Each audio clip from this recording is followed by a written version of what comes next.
Ice Locked here with Nocturne Gaming, back with more Legends of Idleon, and today we're taking a look at a Divine Knight crystal farming build. In this build, we're going to cover a few different things, but the main purpose of this build is to spawn enough crystal mobs to have a good drop rate on their rare drop tables. So each world has a crystal mob that it spawns, and it does have a lot of health and does a little bit more damage.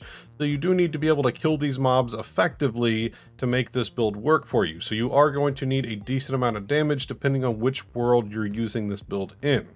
Now, the crystal mobs have access to most of the rare drop tables in that world. So each mob has its own rare drop table, and they all have different benefits. But the crystal mob has all of those rare drop tables.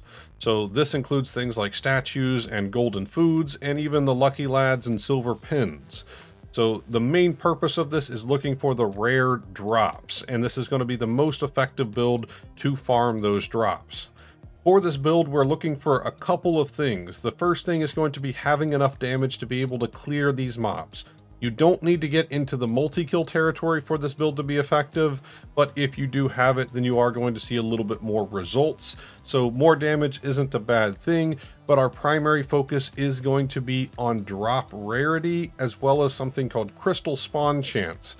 There are 5 different sources of crystal spawn chance, and we will cover that later on in the video. But first, we're going to talk about how to build the character with your equipment, talents, and other things, and then move through the worlds to make sure you're getting the most out of this build.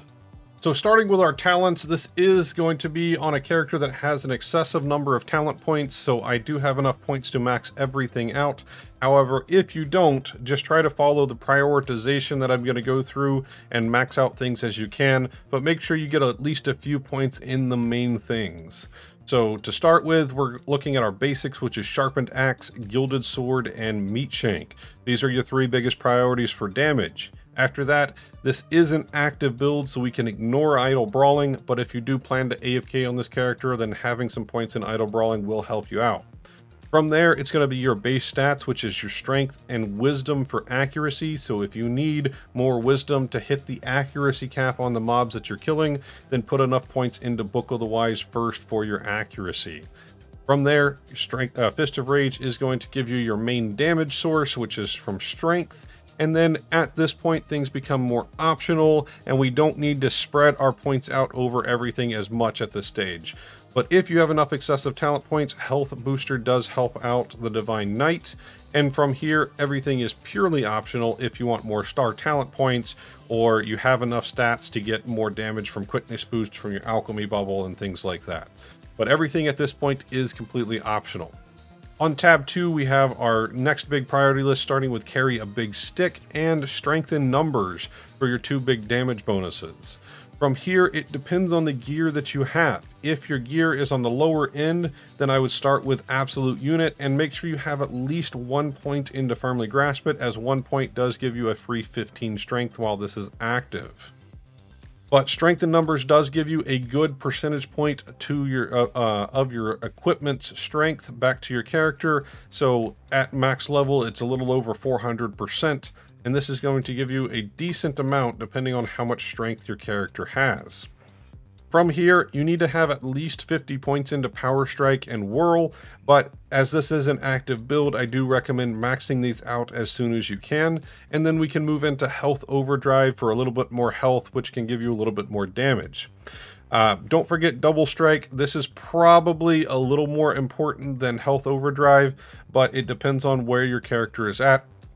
So I would maybe even split your points between these two, as this does have a significant diminishing returns, and you only need about 50 points into it to get up to about a 40% chance for double strike. However, more points is obviously going to help you more.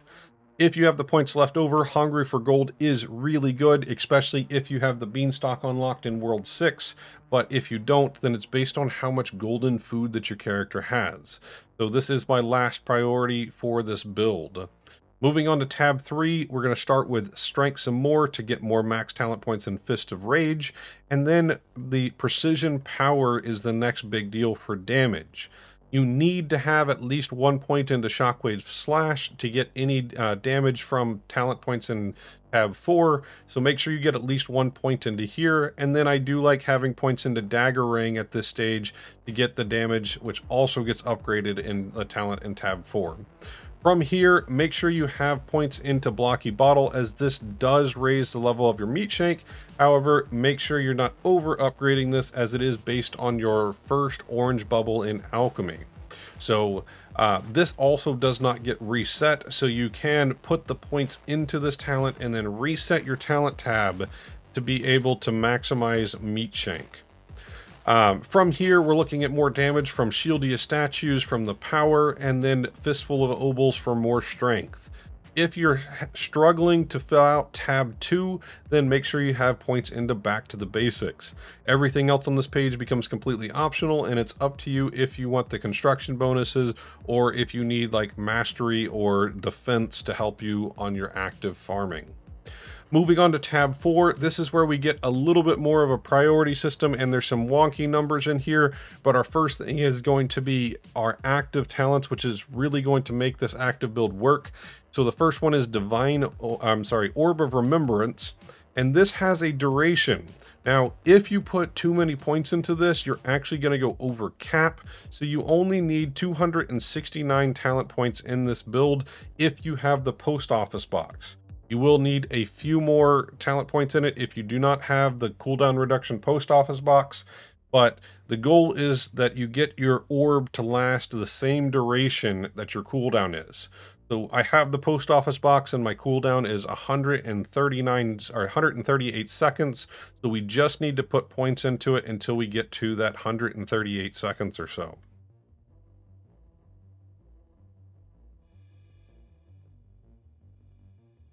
So 270 points is technically one more than I need, but that's okay. But this will allow you to have 100% duration upkeep on your Orb of Remembrance.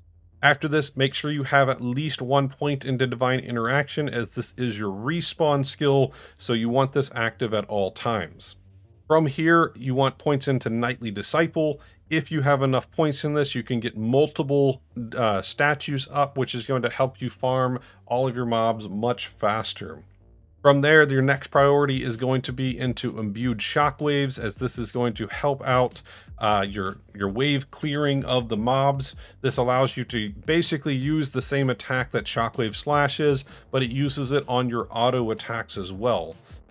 Mega Monorang is just a damage upgrade on Dagger Ring, but it does allow you to hit more mobs, so it does help with wave clearing as well.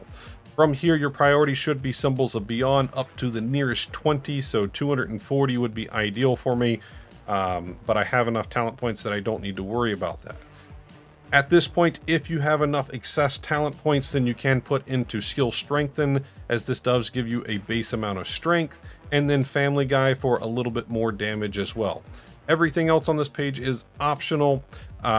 This to me is not a very good bonus, as it just does not scale well. Even with 219 levels in gaming and maxing it out, I'm getting 100 weapon power, which at this stage in the game just really isn't much. Next up, let's take a look at our equipment, and this is kind of the in-game setup, as I do have mostly God Shard gear. I am missing some of the tools, but the God Shard gear does provide some nice benefits to this setup.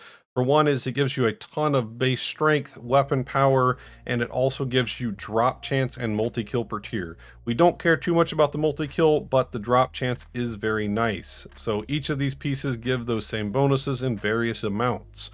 For your weapon, just use the best weapon that you can. Higher speed is more important than having the better weapon. So as long as you can get to the next tier of speed, then it's mostly about the damage at that point. However, it does give you drop chance for the God Shard weapon, but just use the best weapon that you have. For your pendant, you actually want to use the Strung Tooth of the Divine, which is the base drop from Cattlecruck.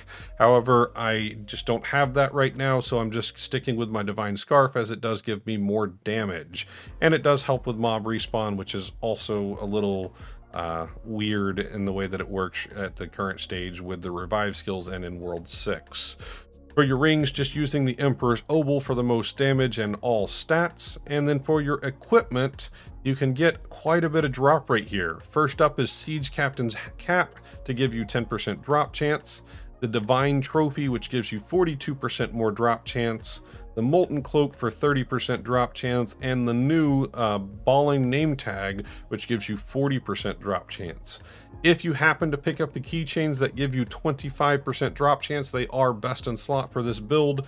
However, I missed that, and I just don't have a good set of drop chance keychains. And your premium ring is just a stat stick for you. For your tools, you just want to use the best tools that you have to get you more strength. If you do happen to get the God Shard tools, they do have stats that can help you out as well. So those are the recommended set. If we take a look at our Anvil tab, and in tab 6, our God Shard tools all give us more drop chance. So they are considered best in slot at this stage, but they are fairly late game to make. One thing that I want to mention while we're in the Anvil tab is that if you don't have the God Shard gear, technically the Molten gear is best in slot for certain pieces, but the Divine gear gives you drop chance on the helmet and boots. So we want to use Divine gear on helmet and boots, and then Molten gear for your chest and legs. And that's going to give you the best damage and the best drop chance for your character. Next up on our list is going to be your cards, and your cards provide two things for us. The first is more drop rate, and the second is crystal mob spawn chance. Remember, there's only 5 ways to increase your crystal mob spawn chance, so we want to maximize this the best that we can. And to do this, we're going to need chips in World 4, and we'll go over those when we get to World 4. But for our cards, we want to use the 2 priority, which is the Demon Genie from World 4, and the Poops from World 1. So Demon Genie provides a 90% crystal mob spawn chance at base, and the Poops provides 60%. That's 150% base, and then you can get the card doublers in the lab to make it 300% crystal mob spawn chance. After that, you just want to fill up your cards with the best drop rate cards that you have. This is currently my best setup at 243% total drop rate from these cards, all at Ruby. So the other thing is your card set, and I recommend using Bosses and Nightmares, as this does give you more damage and 36% more drop rate as well. So let's move through the worlds now and talk about the different bonuses. There are a ton of small bonuses for drop rate throughout the game, so I'm going to try to point out a few of the bigger ones, but keep in mind that there's a ton of things like statues that give you more damage and more food effect and things like that that you can help maximize your character. But for our stamps, the main stamp that we're looking for is the crystalline stamp. This is the second method of increasing your crystal mob spawn chance. So definitely upgrade this to the highest point that you can. This is one of the bigger ways to upgrade your crystal mob spawn chance. You also can pick up the drop rate stamp as well. This gives you a decent amount of drop rate, and like I said, there are a ton of other stamps that will help you with damage, such as the Void Sword for more base damage, Dementia Sword for more percent to total damage. A ton of stamps to help you out throughout the game. For your statues, you have a few more things that can help you out. It's mostly about maximizing your movement speed, your food effect, and your power statues. Make sure you do upgrade these all the way up from gold into the onyx statues, as they do give you a huge boost while you're upgrading all of your statues. Next up is your star signs, and there's a total of 4 star signs that I want to point out, and it's up to you depending on which ones you want to use. The 4 star signs are going to be the Overachiever for more total damage, the Boltwork for more total damage, and then you have an option of 2 different ones in Seraph. That is going to be 25% more total damage from this one, or you can choose to use the 12% drop rarity, but it's up to you on which of those you would like to use. Before we get out of World 1, there is one more benefit that I forgot to mention to you from the Star Talents tab, and that is going to be Crystals for Days, and this does give you your 3rd source of Crystal Mob spawn chance, and as you can see, it does give you a significant bonus here, a little bit higher than even the stamp that I have. And while we're here, I will mention that if you have enough points from the weekly boss battle, you can get Battle Boss Spillover, which does give you a decent amount of drop rate depending on how many bosses you've killed for the week. Moving into World 2, there is a ton of different bonuses to help upgrade your damage and alchemy. There isn't really anything that's going to specifically help the crystal farming build other than upgrading as many orange bubbles as you can for damage. And then maybe picking up drop-in loads to get a little more drop rate, but it does require a significant amount of resources invested for a decent amount of drop rate. There's a ton of vials and your sigils that also help your damage, so make sure you're working on alchemy. Onto the post office, and we have two boxes that we're really looking at for the post office. Again, there are a ton of different boxes that all provide a little bit of utility, but I do want to point out the main ones. The first is the non-predatory loot box. This is the fourth source of your crystal mob spawn chance, so pick this up for an extra 40%. It does give you a little bit of drop rarity as well. And then the second box that we really need to grab is going to be the Magician Starter Pack, and the main reason for this is the 10% faster cooldowns. If you do not have this box maxed out, you will need more points in the Orb of Remembrance to be able to have 100% uptime. So this is an important box to have, or make sure you have enough points in Orb of Remembrance. Make sure you grab the other boxes for more base damage and crit chance and all of that other fun stuff as well. For your opals, I just recommend maxing out your drop chance as much as you can for all of the opals on your personal as well as your family tabs. We do have 9 other characters, so I generally recommend maxing out your AFK gain rates for your sparkles, but you could get an additional 16% per opal slot of your drop rate. But as much drop rarity, a drop chance as you can get from your opals is going to help this build out quite a bit.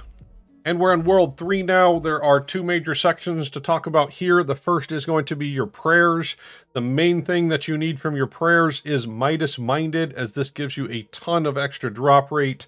It does increase the maximum health of the monsters, so make sure that you can still one-shot the mobs. Otherwise, it's actually going to slow you down and not help you out. I'd also recommend grabbing the rucksack, as this build does farm a ton of loot, especially on earlier worlds. So you will end up way over capped, especially on like board beans. You can farm out an entire inventory in a few hours. So if you go AFK overnight, you'll probably end up filling up your entire inventory, even with rucksack on, but this will at least delay that fill up for as long as possible. The other things in the prayers are optional, but things like Balance of Pain for more multi-kill isn't a bad option. And then you can also pick up the AFK gain rate if you're not using the active build. So if you switch from active to AFK, make sure you take off rucksack and put on Zerg Rush again. Otherwise, you're losing out on, what is that, 15% in minus 89%, so 104% AFK gain rate difference between using the 2 prayers, depending on if you're active or AFK. The next source of upgrades for your Divine Knight is going to be from shrines, which you build in the construction workbench in World 3. The shrines have multiple bonuses that help us out, but the main ones are going to be the Crescent Shrine, which is our 5th source of Crystal Mob spawn chance, and this gives you a significant bonus depending on how much you've leveled this up.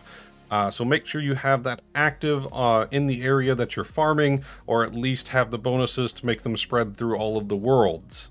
After that, you want to pick up Clover Shrine, and this does give you more drop rate depending on how much you've leveled it up. And while we're here, we might as well mention the Wood Euler Shrine, as this does give you a significant amount of damage as well. One other small mention, this is actually pretty significant depending on how many atoms you have. So if you have a lot of atom production, then you'll have this at a higher level. This is the Helium Talent Power Stacker. This affects anything in your talents that require a power of 10 of something. So Meat Shank for the Divine Knight is one of your main damage sources, and this does give you a significant amount of damage, and it gives you more powers of 10 depending on how much you've upgraded that talent. In World 4, we have 2 major things we're going to look at, which is the laboratory chips, as well as the dinner menu for a few special bonuses to help us get a few more gains. But for the chips, this is probably the most important part of the crystal farming build, and that is picking up a Choco chip.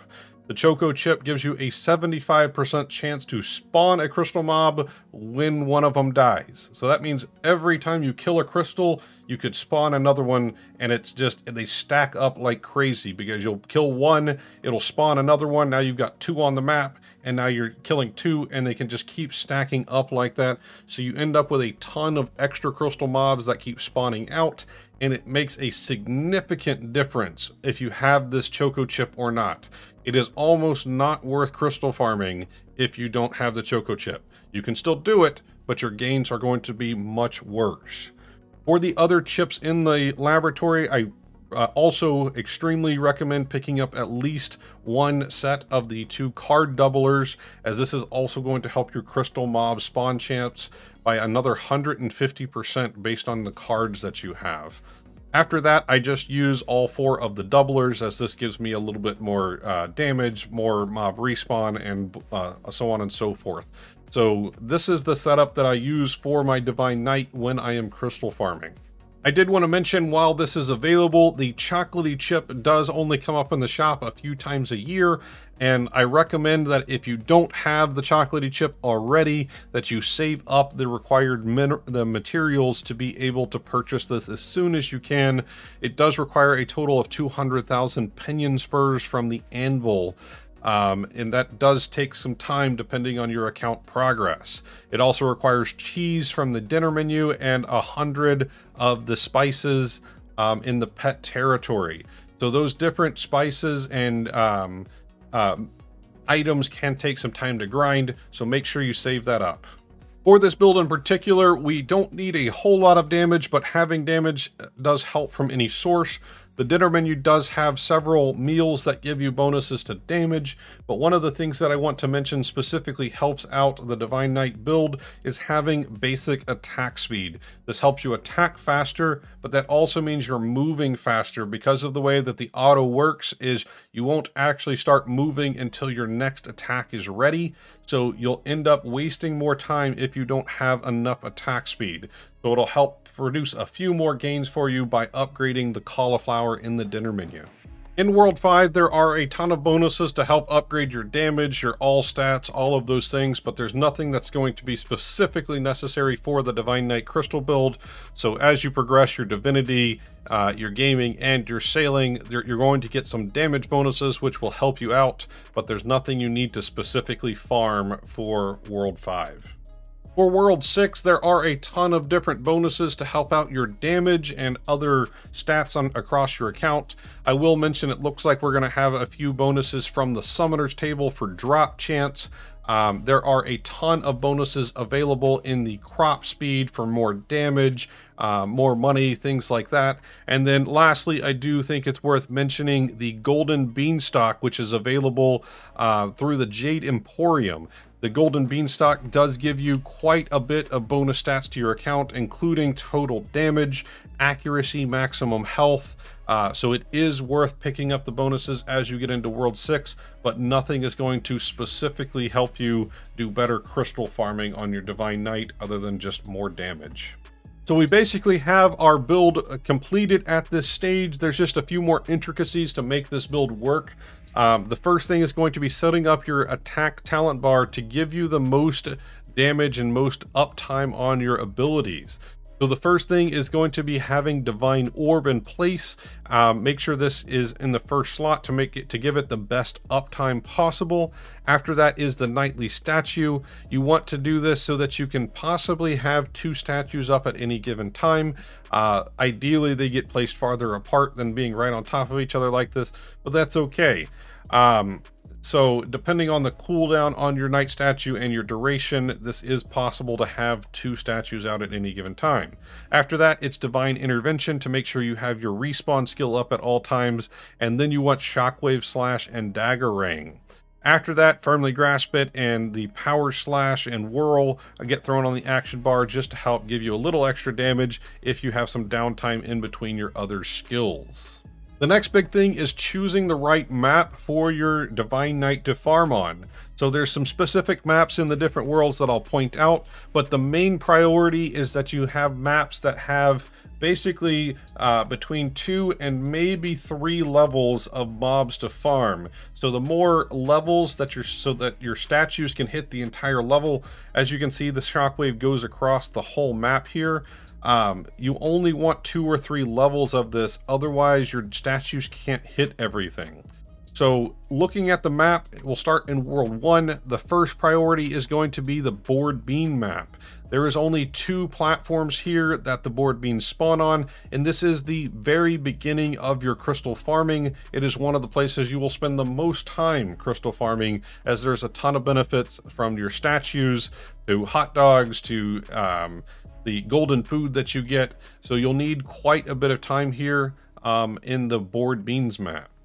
For World 2, you want to look at either the sandy pots or the snellbees. Both of these have one main platform and maybe a second smaller platform for these mobs to spawn on. So it makes it the best source of World 2 crystal farming.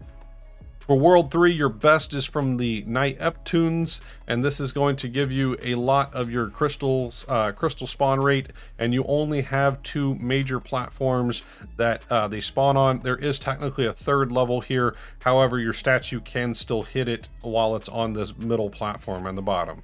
So there's 3 platforms, but really 2 statues can clear the entire map. In World 4, this one's a little more tricky. I recommend probably either the Clammies map or the Flambés. Flambés is just because everything is stacked up nice and neat, so you can hop up and down and kill these mobs relatively easily, and it does clear. Like, this statue will hit all 3 of these platforms being on this middle platform. But there is some RNG related to this, so this is not as good as the World 1 and 2 and 3 maps. In World 5, the best map is going to be the Citrines, as you can basically put statues on either side of this map, like one on this side of the platform and one on the end, and that will clear all of the Citrines. However, the best loot and damage, best resource rewards are on Tremor Worms, as it is the most experience, the most money.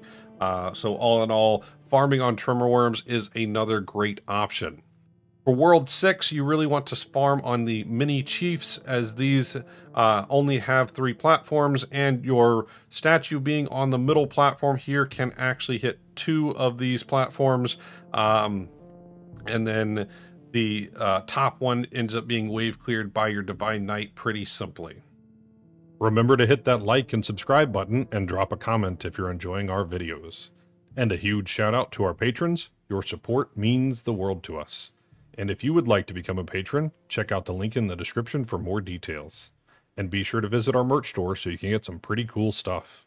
If you have any thoughts or questions, let us know down below, and we'll see you next time.